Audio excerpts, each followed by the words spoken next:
नईम मीर साहब जो ये ट्रेडर्स की एसोसिएशन है उसके वो चेयरमैन है। और जब उनका नाम लिया, और वो लगता ही है कि काफ़ी तगड़ी शख्सियत है, क्योंकि उनके फेसबुक पे जाके देखें तो उनकी माशाल्लाह से गुज़श्ता चंद हफ्तों में मुलाकातें शहबाज शरीफ, नवाज शरीफ, इसहाक डार, इनसे मुलाकातें होती रही हैं। तो लगता है कि काफ़ी पहुंचे हुए हैं। और मेरे ख्याल में लोगों को बताना चाहिए कि ज़ाहिर है कि उनकी तो विक्ट्री है कि बहुत बड़ा उन्होंने अपनी यूनियन के लिए काम किया कि एक जो टैक्स हुकूमत लगाना चाह रही थी, हुकूमत ने उसे वापस लिया और उसको किस जुमानी तरीके से सेलिब्रेट किया। अपनी फेसबुक पे उन्होंने एक वीडियो अपलोड की, शायद हुकूमत को ये बताना चाह रहे हैं कि आप कैसे हम पे टैक्स लगाएंगे, देखते हैं आप कैसे लगाते हैं। और ये फैसला वापस लेने के बाद हुकूमत ने जब लिया तो किस तरह से वो एंजॉय कर रहे हैं, आइए पहले देखते हैं। वो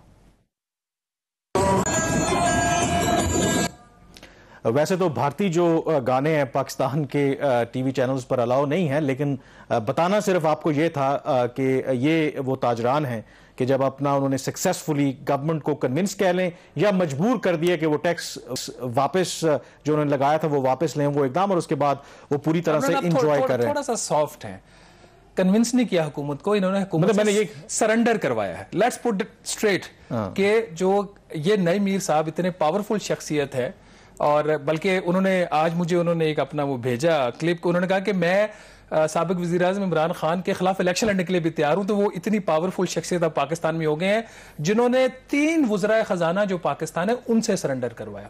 ये कहानी स्टार्ट होती है 2015 में, जब उस वक्त के जो वज़ीर खजाना थे इसहाक डार साहब, उन्होंने 0.6% विदहोल्डिंग ट्रांजैक्शन जो विदहोल्डिंग टैक्स लगाया ट्रांजैक्शंस के ऊपर, कि जो भी आप ट्रांजैक्शंस करेंगे अगर आप नॉन फाइलर हैं तो आपको 0.6% टैक्स देना पड़ेगा। तो उसके बाद पूरे मुल्क में फिर हड़ताल शुरू हो गई। यही ताजरों के जो नुमाइंदे हैं ये पहुंच जाते हैं इस्लामाबाद, और इनके पीछे थे उस वक्त के वजीर आला पंजाब शहबाज शरीफ साहब, और इन्होंने मजबूर किया इसहाक डार साहब को कि वो जो 0.6% टैक्स था पहले उसको कम करके इन्होंने 0.4 किया, फिर 0.3 किया, फिर ताजरों ने उसके ऑल्टरनेट उन्होंने तलाश कर लिया और हुकूमत को नाकाम कर दिया। उस वक्त उन्होंने ये ऑफर की थी कि अगर आप ये कम कर दें या वापस ले लें तो 20 लाख जो ताजिर हैं वो टैक्स के दायरा कार में आ जाएंगे। हमने भी क्या नंबर बताया था, 5000। अच्छा, यहाँ पे कहानी खत्म नहीं होती, और नईम मीर साहब उसमें बड़े वो आगे थे। तो बल्कि मुझे याद है उस वक्त जब हम उनको कवर करते थे एक्सप्रेस ट्रिब्यून के लिए, तो एक दफ़ा FBI में मुज़ाकरात के लिए तो बड़ी एक शानदार गाड़ी उनके पास, तो मैंने कहा मीर साहब आप इतनी बड़ी गाड़ी पे आए और ये क्या आप इनसे छोटी छोटी रायतें मांग रहे हैं, आपको क्या? तो कहते नहीं, मैं अपने लिए नहीं कर रहा, मैं फाइलर हूँ, मैं अपने जो दूसरे मेरे दोस्त हैं और जो हमारी बरादरी है उसके लिए कर रहा हूँ। फिर 2019 आ जाता है, PTI की हुकूमत होती है, हफीज शेख साहब वजीर खजाना होते हैं, और जहांगीर तरीन साहब की शय के ऊपर ये फिर एक दोबारा डील होती है, और डील कौन करवाता है? नईम मीर साहब।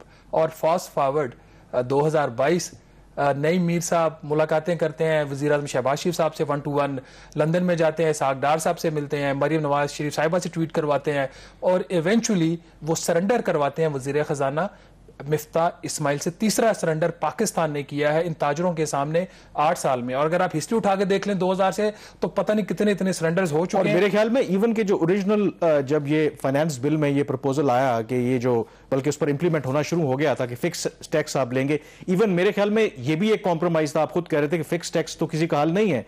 ये मुमकिन है कि एक ताजर पर जो बिल की मद पर उन्होंने 3 से 5000 आपने फिक्स टैक्स लगाया है, हो सकता है कि सालाना उसकी मंथली जो है वो लाखों की आमदन हो, और वही अगर आप तनख्वाहदार तबका आप देखें, मैक्सिमम हम 35% जो है उनको टैक्स लगाया जाता है। तो इवन इनको ये भी मेरे ख्याल में एक्सेप्टेबल नहीं है। और मैं एक छोटी सी मिसाल, हमारा यही कल्चर है कि हम टैक्स तो देते नहीं है। आप पिंडी इस्लामाबाद के अंदर आप देख लें, इवन छोटे छोटे सेक्टर्स के अंदर जो खोखे बने हुए हैं, अगर आप उनका सर्वे करें तो आई कैन बेट कि एक दिन के अंदर उनकी 30-40 हज़ार से ज़्यादा जो है ना आराम से वो रेवेन्यू उनका वहाँ से बनता है। तो क्या वो एक महीने में 3000 रुपए जो है वो टैक्स नहीं दे सकते? और फिर हम इन रिटर्न जो है हुकूमत से गिला भी करते हैं, उनसे फैसिलिटीज़ भी मांगते हैं। अब लेकिन प्रॉब्लम अब उसके अंदर ये है कि आपने ये कहा कि डिक्टेटर से लेकर PMLN की गवर्नमेंट हो, PTI की गवर्नमेंट हो, इन ताजरों ने आप कह सकते हैं कि नाको चने चबवाए हैं।